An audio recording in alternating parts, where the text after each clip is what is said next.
আজকে দেখো একটা নতুন ধরনের ভর্তা করে দেখাচ্ছি।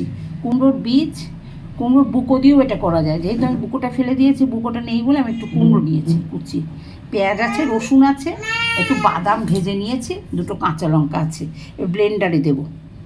হয়ে গেছে। এবারে আমি শুকনো লঙ্কা কুচিয়ে একটু ছোটো ছোটো করে কুচিয়ে দিয়ে দিলাম।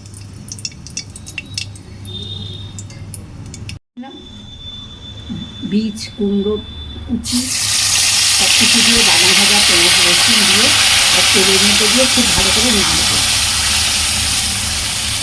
নুন দিয়েছি, হলুদ দিয়েছি, একটু চিনির দানা দিয়েছি, কাঁচা লঙ্কা দিয়েছি, সব কিছু দিয়ে ঘুরিয়ে নিয়েছি।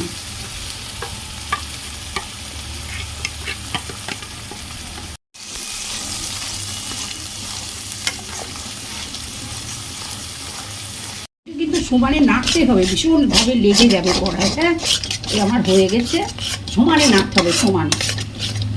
তেল ছড়িয়ে দিয়ে নামাবো, সমানে নাড়তে হবে।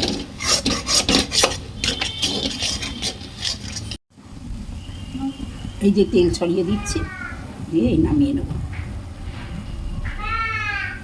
কি সুন্দর দেখতে হয়েছে, খুব টেস্টি। তোমাদের এক থালা ভাত খাওয়া হয়ে যাবে। বলো কিন্তু করে কেমন লাগলো।